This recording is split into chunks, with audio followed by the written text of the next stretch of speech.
महाभारत एक ऐसा प्राचीन महान ग्रंथ है जिसमें भारत ही नहीं बल्कि पूरे विश्व इतिहास का रहस्य छुपा हुआ है।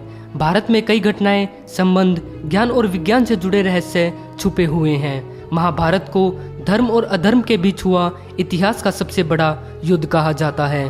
प्राचीन समय से लेकर अब तक ऐसे कई प्रमाण मिल चुके हैं जो ये साबित करते हैं कि भारत के इतिहास में घटी महाभारत की घटना एक वास्तविक घटना थी। आइए जानते हैं कुछ ऐसी ही रोचक बातों को जो महाभारत के अस्तित्व को सच साबित करती हैं।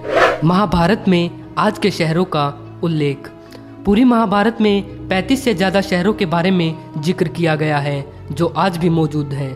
पुरातत्व विभाग के वैज्ञानिकों को इस बात के कई प्रमाण मिले हैं कि भारत और उसके आसपास के कई देशों का प्राचीन महाभारत में विवरण है। जैसे कि महाभारत में उल्लेख हस्तिनापुर आज के उत्तर प्रदेश का मेरठ जिला है और गांधार वर्तमान समय में अफगानिस्तान के गांधार शहर को कहा जाता है। ठीक इसी तरह श्री कृष्ण की द्वारिका नगरी भी आज के गुजरात में मौजूद है।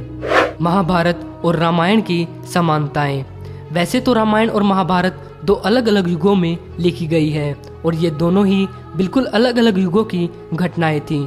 फिर भी महाभारत के युद्ध में भगवान हनुमान जी के होने का भी वर्णन आता है और इन पुस्तकों में जिन जगहों का नाम हजारों साल पहले किया गया था वे ठीक उसी जगह आज भी मौजूद हैं, जैसे कि राम सेतु, अयोध्या, कुरुक्षेत्र की रणभूमि आदि। इसके अलावा अगर ये किताबें काल्पनिक होती तो इन किताबों में इतनी समानताएं नहीं मिलती। घटोत्कच का शरीर। पुरातत्व विभाग के खगोलविदों को कुरुक्षेत्र के पास एक विशालकाय कंकाल मिला है जिसे महाभारत के कैरेक्टर भीम के पुत्र घटोत्कच का कंकाल माना जा रहा है। घटोत्कच भीम और राक्षसी हिडिंबा के पुत्र थे। महाभारत में घटोत्कच के आकार का ठीक वैसे ही विवरण है जैसे कि पुरातत्व विभाग को कंकाल मिला है। विशाल राजवंश। महाभारत कथा की शुरुआत राजा मनु से होती है और इस विशाल वंश के 50 से भी ज्यादा राजाओं के बारे में महाभारत में जिक्र किया गया है। राजा पांडु और धृतराष्ट्र भी इसी वंश से ताल्लुकात रखते थे।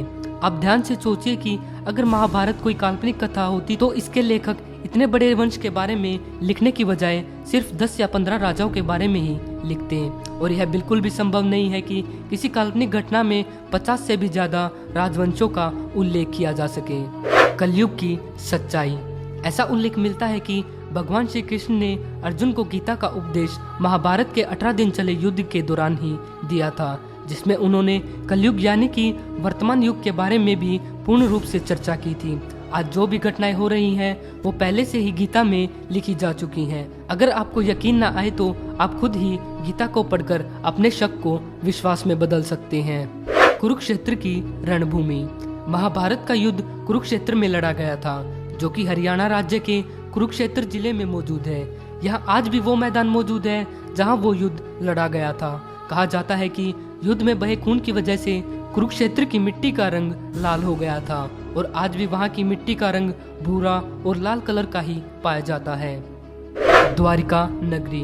हम सब बचपन से यह सुनते आ रहे हैं कि भगवान श्री कृष्ण द्वारिका नगरी के राजा थे और महाभारत के अनुसार ये शहर जलमग्न हो गया था और कुछ सालों पहले पुरातत्व विभाग को गुजरात के तट पर समुद्र में डूबा हुआ एक शहर मिला था जिसकी उम्र महाभारत काल के जितनी ही पुरानी बताई जा रही है। भगवान श्री कृष्ण की इस नगरी को एक संपूर्ण राज्य बताया जाता था।